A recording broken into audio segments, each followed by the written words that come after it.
After the end of World War II, the world was split into two, East and West. This marked the beginning of the era called the Cold War.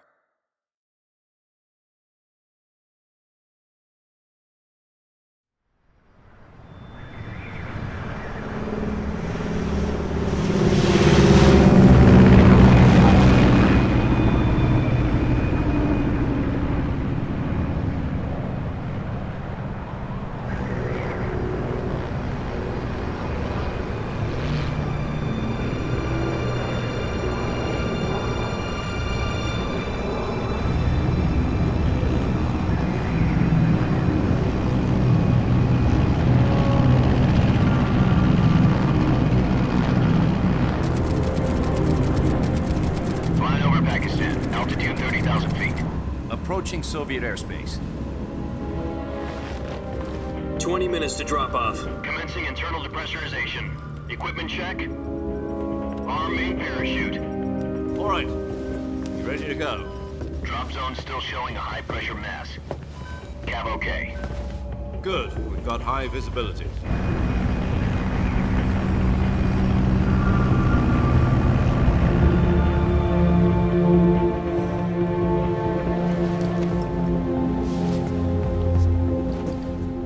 Cigar. Connecting oxygen hose to interior connector. Put on your mask.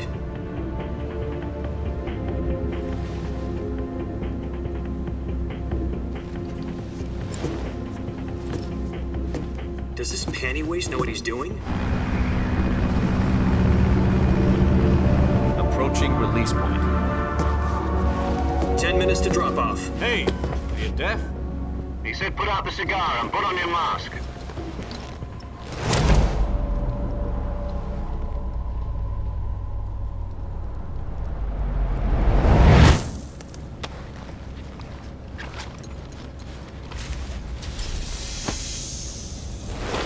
Depressurization complete. Checking oxygen supply. 6 minutes to drop off. Opening rear hatch.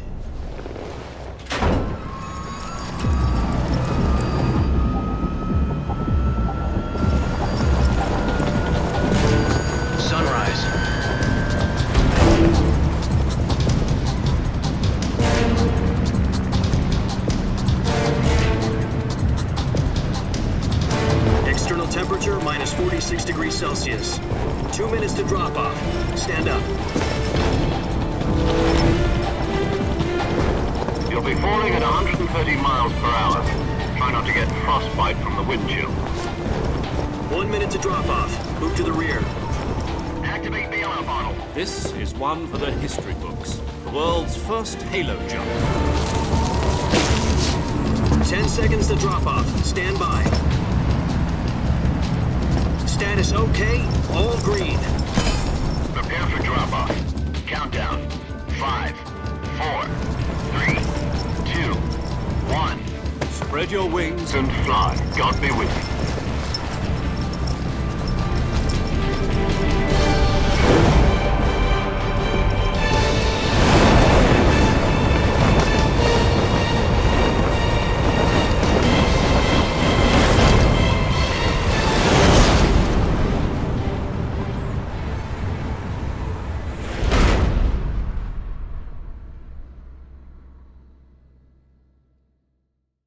Jack, I've got some important news.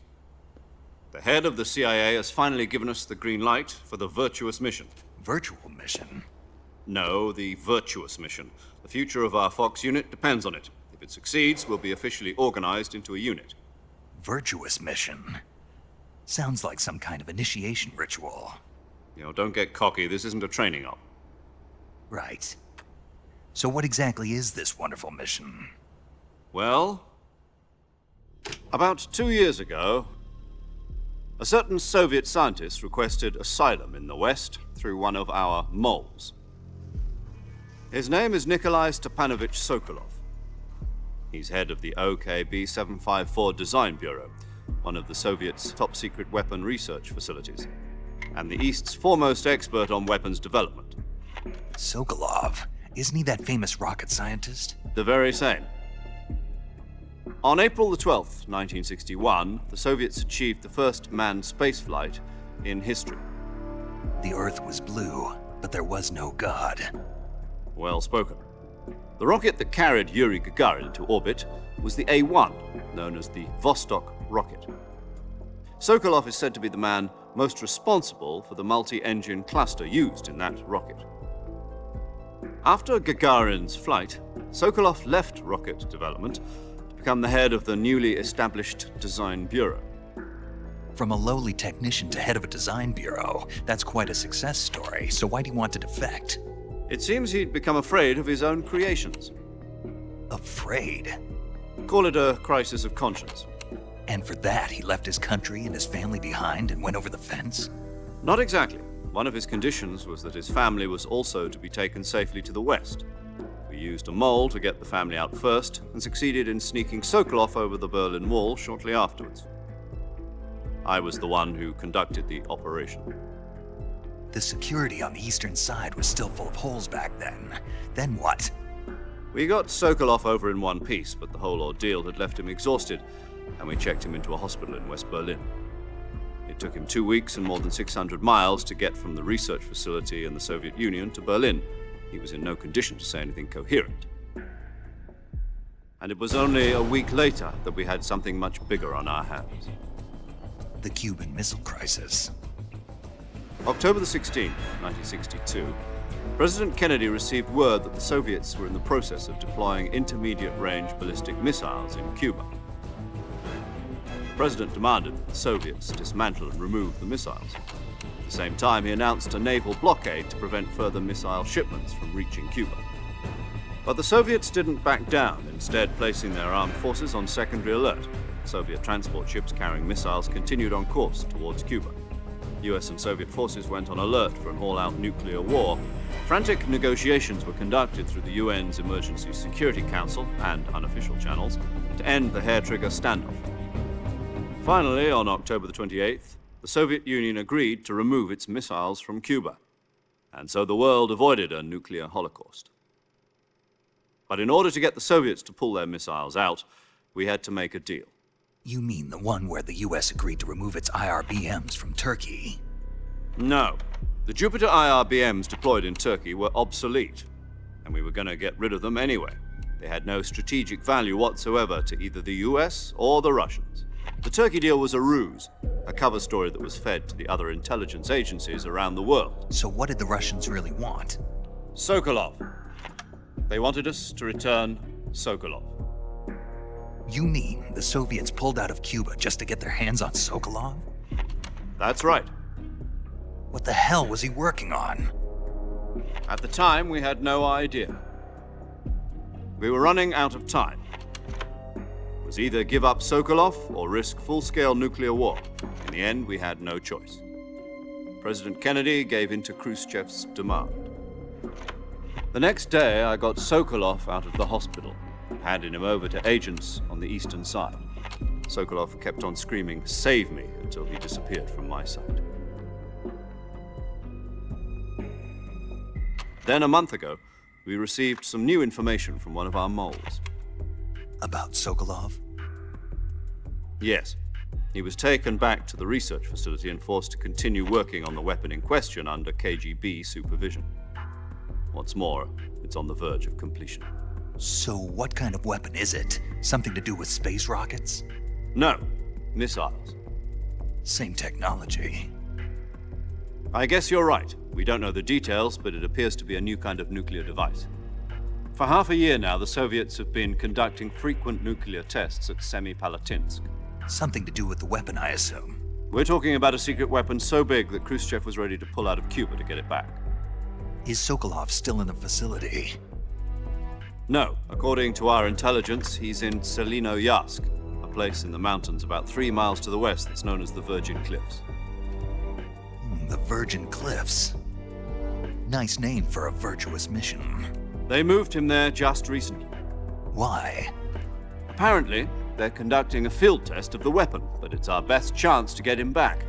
This mission would never have been possible if he was still in the research facility.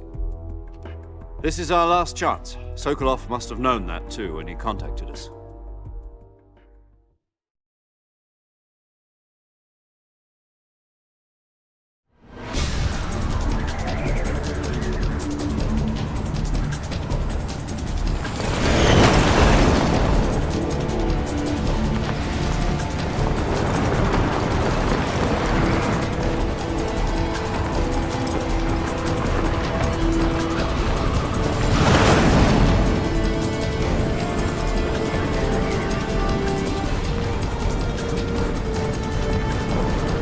Listen up, Jack. Your mission is to infiltrate Selino Yask in the Soviet mountains, ensure the safety of Sokolov, and bring him back to the West.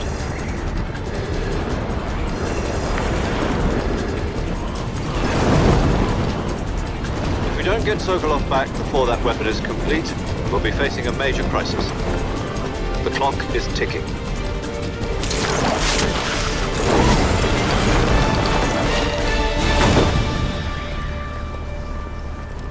Once we've confirmed the rescue of Sokolov, stand by at the recovery point. A recovery balloon will be dropped at that point. Helium will be pumped into the balloon to inflate it. The process takes about 20 minutes. Once it's complete, the gunship's arm will latch onto the balloon and pull it up. The Fulton surface-to-air recovery system. I'm familiar with the theory. Take it easy. It's been combat proven. Do you think Sokolov is up to it? The shock will be less than during a parachute jump, and the arm can handle up to 500 pounds. So you're planning on going over the border in a single combat Talon? She's equipped with two 6-barrel 20mm Vulcan cannons, as well as two 40mm machine guns. Sounds like she could hold her own against a battalion of tanks. Even with the fuel in the reserve tank, we're facing a 4-hour time limit. If all goes well, it shouldn't take more than a few hours. Home in time for dinner. But if anything goes wrong, you'll be eating dinner, breakfast, and all the rest of your meals in the jungle.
Snake!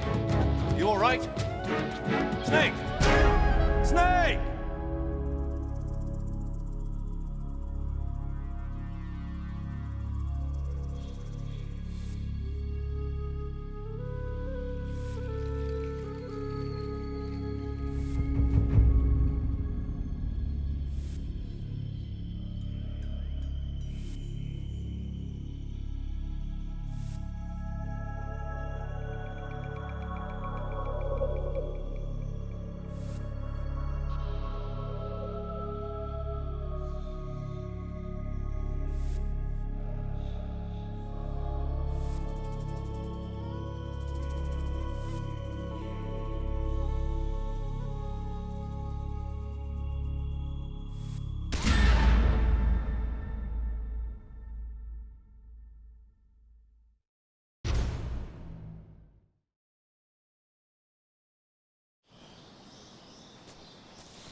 Do you copy? You're already in enemy territory, and somebody might be listening in. From here on out, we'll be using code names to refer to each other. Your code name for this mission will be Naked Snake. I'll be referring to you as Snake from now on. You're not to mention your real name. Snake? Well, you don't like snakes? What do you mean? Well, you've eaten one before, haven't you? In survival training? I'm glad to hear that. I don't know if I'd ever order one in a restaurant, but... Be careful, you might not have a choice. What about you, Major? What should I call you? Let's see. I'll be Tom. Call me Major Tom. Oh, and Snake. Yeah, The crew isn't watching anymore. You can take off the disguise now. good idea. This isn't right. Time for the snake to shed his skin.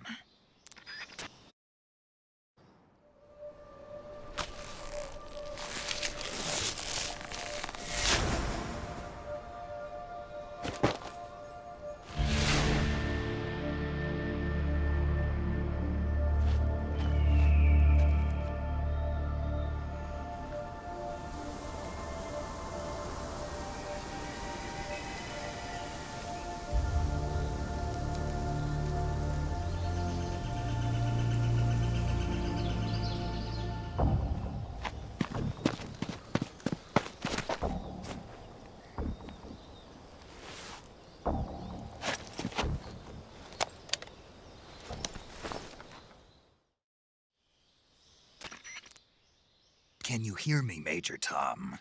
This is Snake. Kept you waiting, huh? This will be a sneaking mission. You must not be seen by the enemy. You must leave no trace of your presence. Is that clear? This kind of infiltration is the Fox unit's speciality. In other words, weapons and equipment are procured on site. That goes for food as well. You're completely naked, just as your name implies. Great. Now I see why you asked me if I like snakes. I suppose calling me Snake was your idea of a joke, too. No, there's a good reason for that. I'll tell you later when the time is right. Gotcha.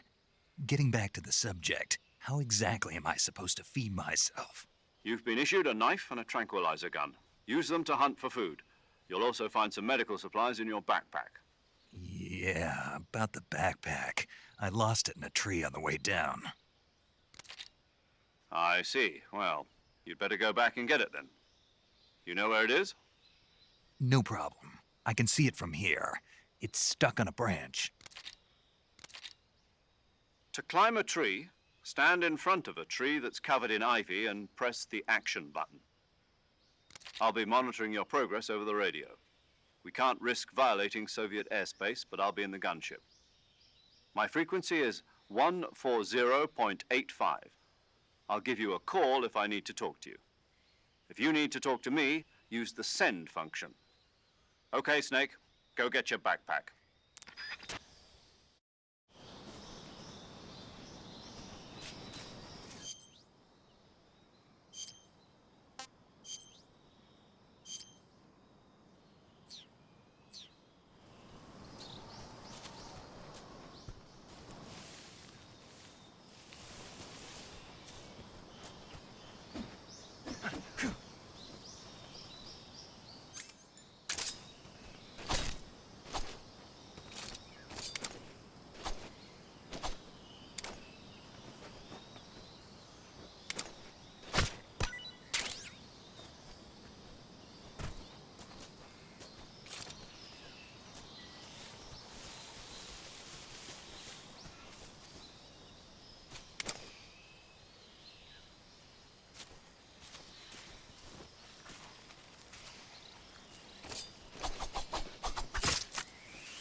I see you've retrieved your backpack, Snake.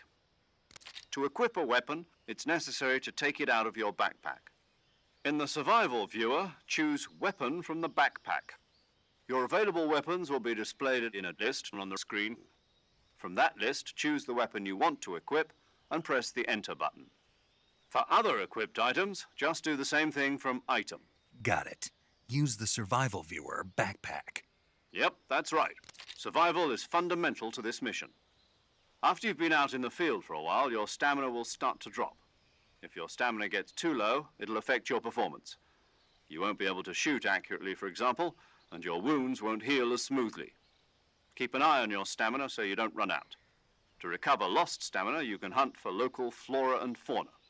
You can use either your tranquilizer gun or your knife to hunt. My only weapon is a Mark 22 Hush Puppy tranquilizer gun? That's right. It's been fitted with its own suppressor. However, the suppressor will deteriorate every time you fire. Once its durability reaches 0, the noise suppression effect will be gone. So don't get too trigger-happy with it. The suppressor's durability is shown in the icon. Any weapons and equipment beyond what you're carrying now, you'll have to find as you go. I have to find my own weapons and equipment? Whose crazy idea was this anyway? Solo covert actions are standard Fox operating procedure. You can't leave any traces of your presence. No weapons, equipment, footprints, sweat, or bodily wastes. The same goes for bullets and cartridges, too. Your presence in enemy territory is already a violation of international conventions of warfare. There aren't supposed to be any American soldiers in Russia. It could spark an international incident. You can't let anyone see you. You can't let the enemy know you're there. This is a stealth mission. You're a ghost, Snake, in every sense of the word. And there'll be no rescue if you're captured. The military and US government will deny any involvement in the affair. Then I'll just have to take care of myself, huh? I'm afraid so. You've been given a fake death pill for that purpose. SIS guidelines stipulate that soldiers on covert ops like this one be issued a potassium cyanide capsule. Tape it to your body so you can take it when you need to. How generous of you. Use it if you're taken prisoner by the enemy. It'll send you into a state of false death for a short time. Fooling them into thinking that I'm really dead. So, how do I come back to life? Just take the revival pill. You mean that thing they put in my tooth before the mission? That's the one. But be careful. If you remain in a state of false death for too long, nothing will be able to bring you back. Remember that. I'll keep it in mind. You said this was a solo mission, right? Right. I guess that means I can't count on any reinforcements. Correct. The mission rests entirely in your hands. A real one-man army. Relax. There's a support team ready to back you up over the radio. Who? I'll introduce them to you. This time, survival is of utmost importance. The first member of the support team will be in charge of monitoring your physical condition, acting as a medic, so to speak, as well as recording your mission data. She's a member of Fox as well, and she's here on the gunship with me. She? Hello, Snake. I'm paramedic. Nice to meet you. Paramedic. As in a medic who comes in by parachute. Aren't you going to tell me your real name? Are you going to tell me yours, Mr. Snake? My name, huh? It's John Doe. And they call you Jack for short. You're a regular Captain Nemo. A name means nothing on the battlefield. After a week, no one has a name. What's your name? Jane Doe. Very funny. I wasn't joking, but I'll tell you my name only if you manage to make it back alive. My frequency is 145.73. She's also in charge of recording your mission data. Whenever you want to save, send a message over the reserved save frequency, 140.96. So saving lets me record my mission data. That's right. It also records the state of your health. Good to know. There's one more person I want to introduce you to, Snake. Huh? Speaking of snakes, you remember the boss, don't you? A legendary soldier and your mentor. Actually, it was the boss that got the DCI's authorization in the first place. She's going to be serving as Fox's mission advisor. The boss is? She also helped me plan this mission. She and I were at SAS together. Jack, is that you? How many years has it been? Boss? That's right. It's me. Oh. Talk to me. Let me hear your voice. It's been 5 years, 72 days, and 18 hours. You've lost weight. You can tell just by the sound of my voice. Of course I can. I know all about you. Really? Well, I don't know anything about you. What's that supposed to mean? Why'd you disappear on me all of a sudden? I was on a top secret mission. You didn't need me anymore. But there were still so many things I wanted you to teach me. No, I taught you everything you needed to know about fighting techniques. I taught you all I could. The rest you needed to learn on your own. Techniques, sure. But what about how to think like a soldier? How to think like a soldier? I can't teach you that. A soldier needs to be strong in spirit, body, and technique. And the only thing you can learn from someone else is technique. In fact, technique doesn't even matter. What's most important is spirit. Spirit and body are like two sides of a single coin. They're the same thing. I can't teach you how to think. You'll just have to figure it out for yourself. Listen to me, Jack. Just because soldiers are on the same side right now doesn't mean they always will be. Having personal feelings about your comrades is one of the worst sins you can commit. Politics determine who you face on the battlefield. And politics are a living thing. They change along with the times. Yesterday's good might be tomorrow's evil. Is that why you abandoned me? No, it had nothing to do with you. I already told you, Jack. I was on a top secret mission. A soldier has to follow whatever orders he's given. It's not his place to question why. But you're looking for a reason to fight. You're a natural-born fighter, but you're not quite a soldier. A soldier is a political tool, nothing more. That's doubly true if he's a career soldier. Right and wrong have no place in his mission. He has no enemies and no friends. Only the mission. You follow the orders you're given. That's what being a soldier is. I do whatever I have to get the job done. I don't think about politics. That's not the same thing. Sooner or later, your conscience is going to bother you. In the end, you have to choose whether you're going to live as a soldier or just another man with a gun. There's a saying in the Orient, loyalty to the end. Do you know what it means? Being patriotic. It means devoting yourself to your country. I follow the president and the top brass. I'm ready to die for them if necessary. The president and the top brass won't be there forever. Once their terms are up, others will take their place. I follow the will of the leader, no matter who's in charge. People aren't the ones who dictate the missions. Then who does? The times. People's values change over time, and so do the leaders of a country. So there's no such thing as an enemy in absolute terms. The enemies we fight are only enemies in relative terms, constantly changing with the times. As long as we have loyalty to the end, there's no point in believing in anything, even in those we love. And that's the way a soldier's supposed to think? The only thing we can believe in with absolute certainty is the mission, Jack. All right, but do me a favor. What is it? Call me Snake. Snake. Oh, right. Your code name is Snake. It suits you well. That's right. The legendary unit that the boss put together during World War II was a snake. The Cobra unit, a group of heroes that brought the war to an end and saved the world. As long as you've got a legendary hero backing you up, you'll be fine. Isn't that right, Snake? Yeah, I can't think of anyone else I'd rather have with me. Oh, and one more thing, boss. Yes? It's good to hear your voice again. Same here. After all, who knows if either of us will make it out alive? Snake, you are always best at urban warfare and infiltrating buildings. But this is the jungle. Survival is going to be key. Those CQC techniques I taught you are sure to come in handy. CQC?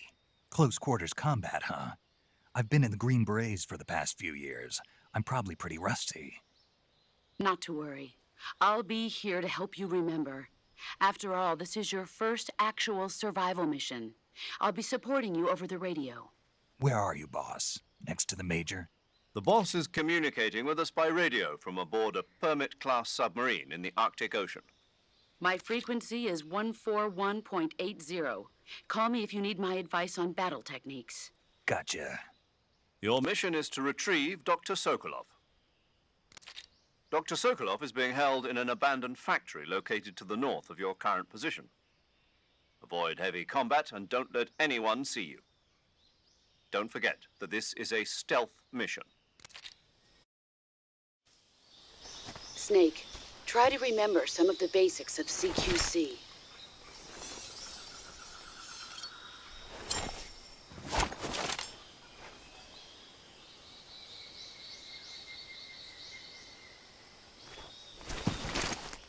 Commencing virtuous mission now.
Major, I've spotted 2 enemy soldiers.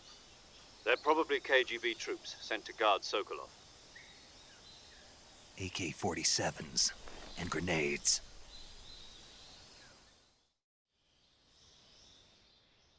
Snake, your presence in Soviet territory is already a violation of international law. We can't let the Kremlin find out that the CIA and the American government are involved. Contact with the enemy is strictly prohibited. Don't engage them in battle either. This is a stealth mission. Got that? The Major is right. The point of this mission is to sneak through the jungle without being seen. The success of the mission depends on how well you use your camouflage. Change your camouflage by selecting Camouflage from the Survival Viewer. The Uniform option lets you pick your uniform, while the Face option lets you change your face paint.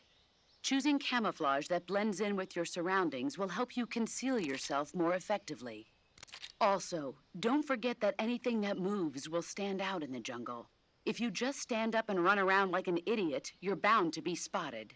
But if you crawl instead, you should be able to sneak by without being noticed.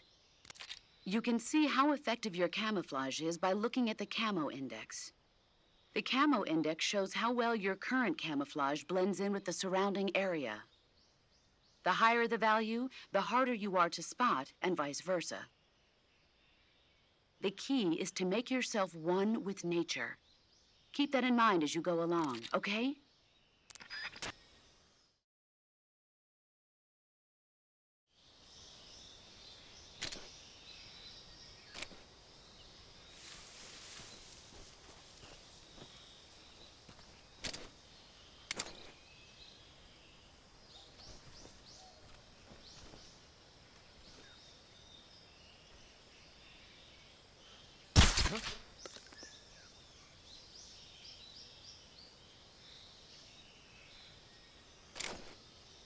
Just my imagination.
Not so great.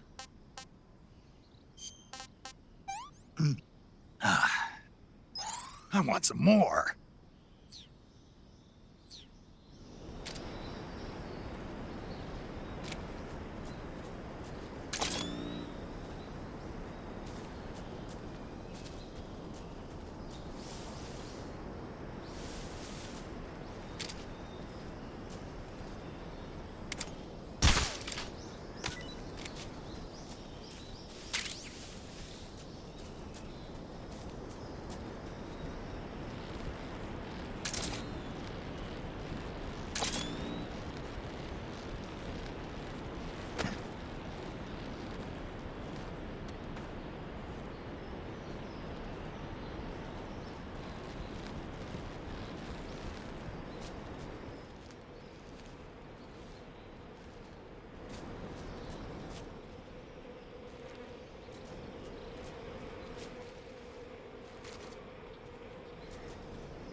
Who was that shooter?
Major, I've reached the abandoned factory where Sokolov is supposedly being held.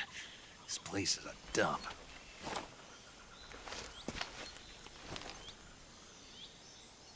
I can't see Sokolov from here. The security is pretty tight. There are sentries posted around the perimeter. I wonder how many are inside.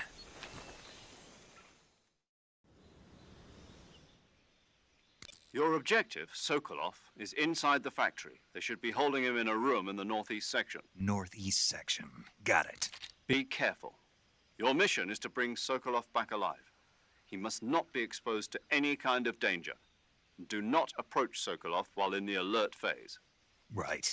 Oh, and one more thing, Snake. You mean there's more? No, it's just that when you get to Sokolov, I want you to tell him something from me. And that is? Sorry for being so late. Is that all? Yes. Understood. Beginning my approach to the target.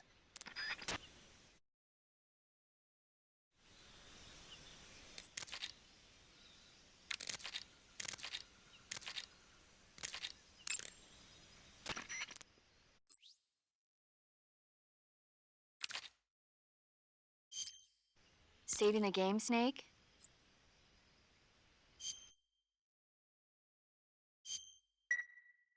Hey, Snake, you ever heard of Godzilla King of Monsters? No, what is it? It's a movie. You haven't seen it? Nope.